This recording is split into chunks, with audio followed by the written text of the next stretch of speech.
Hello guys, nandito kami sa Kosen. Yan. Nandito kami sa Kosen ng aking anak. Magpapa-check up ako ng aking anak kasi inuubo. 2 weeks na siyang may ubo. 2 linggo na may ubo siya. Hindi maalis-alis kaya dinala ko na siya sa dito sa Kosen para pa-check upan. Kaya ayun, papasok na kami sa loob.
Ngayon guys, tapos na kami magpa-check up.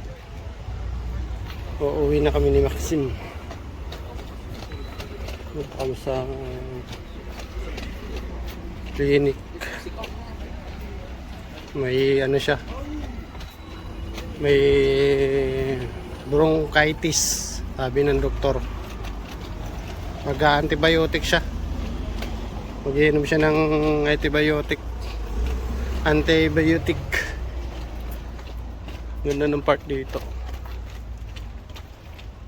Ang tagal namin naghintay guys. 2 oras kami naghantay maigi. Tapos yung check up wala pang 10 minutes tapos na.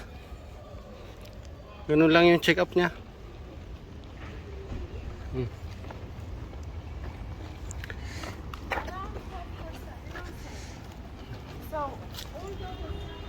Bronchitis daw yung kanyang sakit. Kailangan makainom na siya ngayon gabi para mawala na yung kanyang lagnat kasi hindi na siya nakakapasok. Noong nakaraan linggo halos sa isang week na siya hindi nakapasok.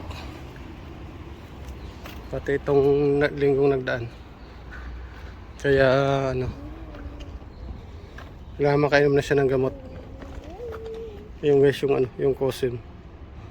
Madali lang, punta lang yung yung sa Merominil na simbahan, yung malaking simbahan, mismong katabi lang. Madaling kunin, madaling hanapin. Pupunta ka, yung pa. Pardon. Pupunta kami sa sa clinic, diretso na.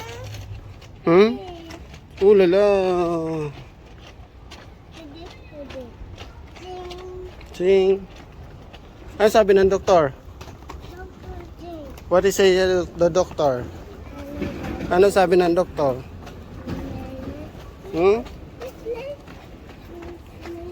Guys, lalakad na kami papuntang ano ng metro. Doon na lang siguro kukuha kami ng gamot.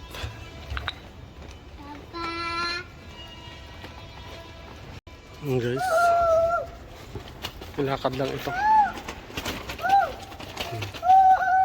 Bronchitis ang sakit niya, kaya kailangan ano, makainom na siya na ano. Makakuha na kami ng gamot. Are,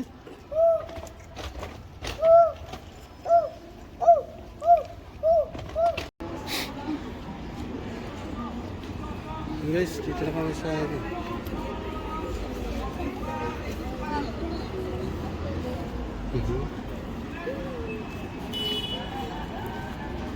Dito na kami guys sa San Lazar.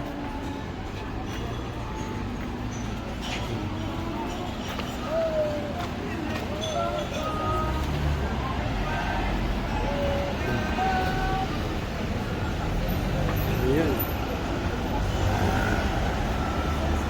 Paris San Lazar.